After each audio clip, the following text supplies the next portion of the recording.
Hello everyone, मैं हूं नवीन पिपलीवाल और स्वागत करता हूं आपका।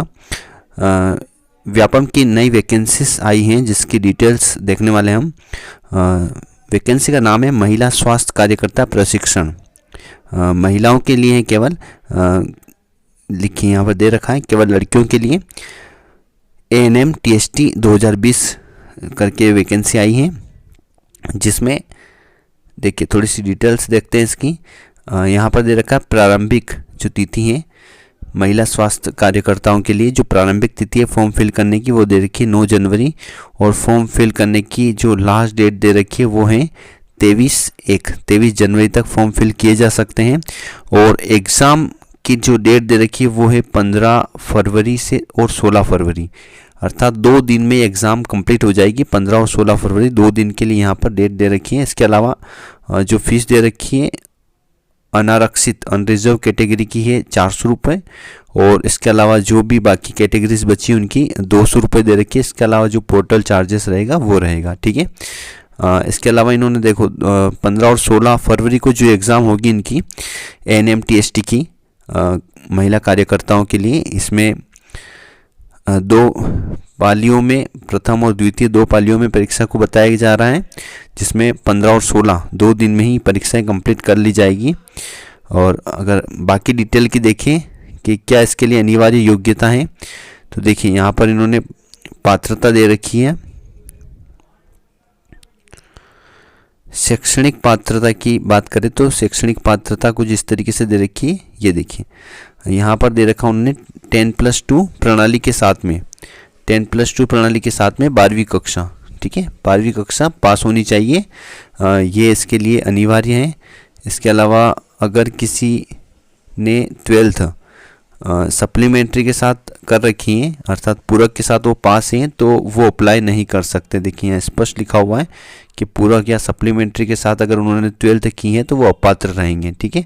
तो जिन्होंने डायरेक्टली या बिना सप्लीमेंट्री के पास की है 12th, किसी भी स्ट्रीम में की हो, उसका कोई इशू नहीं है, कोई भी अप्लाई कर सकता है जिन्होंने 12th पास की है। ओनली गर्ल्स, ठीक है, ओनली लड़कियों के लिए हैं। चलिए, इसके अलावा इन्होंने और क्या डिटेल्स दे रखी है, तो प्रवेश प्रक्रिया में इन्होंने दे रखा है एग्ज़ाम के थ्रू प्रवेश परीक्षा होगी, जिसमें से इन्होंने सीटें जो दे रखी है टोटल 220 सीटों का दे रखा है, सभी कैटेगरीज की मिलाकर। देखिए यहाँ पर कुल अलग अलग कैटेगरीज के अकॉर्डिंग खुली प्रतियोगिता कुल स्थान इसमें दे रखे हैं। और इसके अलावा आशा कार्यकर्ता जो रहते हैं उनके कुछ स्थान रिजर्व्ड हैं ये वाले, और ऐसे करके कुल 220 सीटें हैं यहाँ पर टोटल, जिन पर ये प्रवेश परीक्षा होने वाली है। चलिए, इसके अलावा 8 प्रशिक्षण केंद्रों को दिया गया है, 8 प्रशिक्षण केंद्र जहां पर प्रशिक्षण होगा। एग्ज़ाम क्लियर होने के बाद में 3 वर्ष का अनिवार्य शासकीय सेवा, देखिए प्रशिक्षण होगा उसके बाद 3 वर्ष की अनिवार्य शासकीय सेवा भी बताई जा रही है कि अनिवार्य शासकीय सेवा पूरी करनी पड़ेगी 3 वर्ष तक।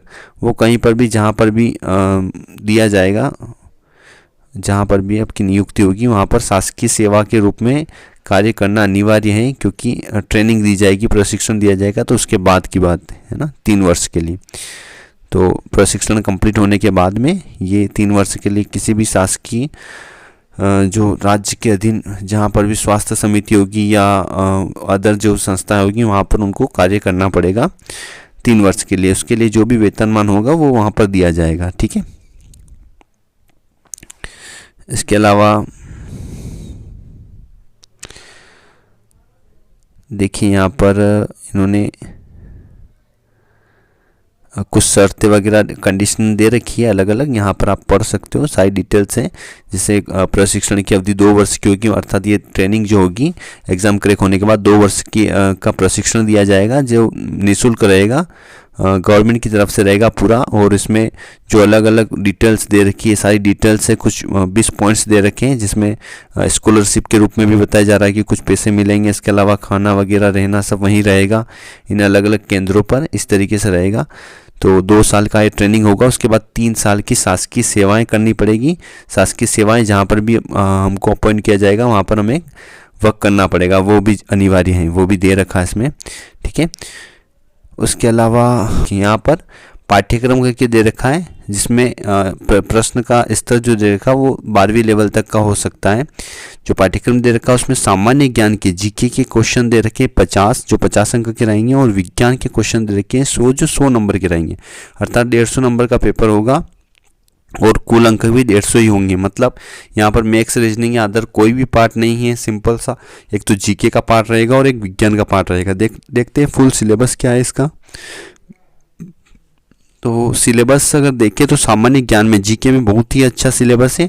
एमपी से रिलेटेड ज़्यादातर जानकारी पूछी जा रही है, जैसे राष्ट्रीय उद्यान है, योजना है, पर्यटन है, दर्शनीय और प्राकृतिक स्थल है, गुफाएं हैं, प्रमुख व्यक्तित्व हैं एमपी के, वो चाहे खिलाड़ियों में ले लो, राजनीतिक ले लो या प्रशासनिक है, जितने भी जो एमपी से रिलेटेड मेले हैं, दुर्ग हैं, किले हैं, सारे ये सभी डिटेल्स या सारा जीके पूछा जा रहा है। जो नॉर्मली एमपी जीके की कोई आप बुक पढ़ते हो तो उसमें सारा ही कवरअप मिल जाएगा इजीली, ज़्यादा मैटर नहीं है। इसके अलावा विज्ञान जो है वो 12th लेवल की दे रखी है, जिसमें भी इन्होंने कुछ पार्ट्स छांट दिए हैं, उसके अलग अलग पार्ट्स कर दिए गए हैं। जैसे ब्रह्मांड है या मापन वाला है, जो फिजिक्स का पार्ट रहता है वो पूछा गया है। इसके अलावा केमिस्ट्री से देखिए रासायनिक सूत्र, समीकरण, धातु या धातुएं, पदार्थ की अवस्थाएं, ये पार्ट दे रखे हैं। भोजन, स्वास्थ्य दे रखा है, सजीव जगत दे रखा, बल, गति, दाब, ये फिजिक्स से, कार्य, ऊर्जा, ताप, ऊष्मा, इसके अलावा जैसे वस्तुएं हैं, चुंबकीय, विद्युत धाराएं ये दे रखी है, प्रकाश, ध्वनि दे रखी है, फिजिक्स का पार्ट है।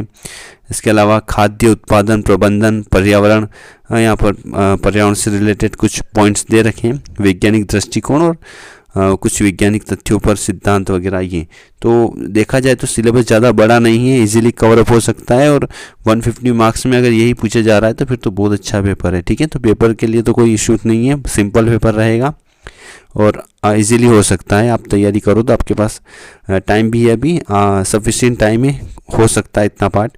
ठीक है, उम्मीद करता हूँ आपको सारी डिटेल्स पसंद आई होगी। अगर आपको और कुछ पूछना है इस एग्ज़ाम से रिलेटेड तो आप कमेंट्स करें और सब्सक्राइब भी करें ताकि आपको रिलेटेड न्यूज़ मिल पाए। Okay, thank you.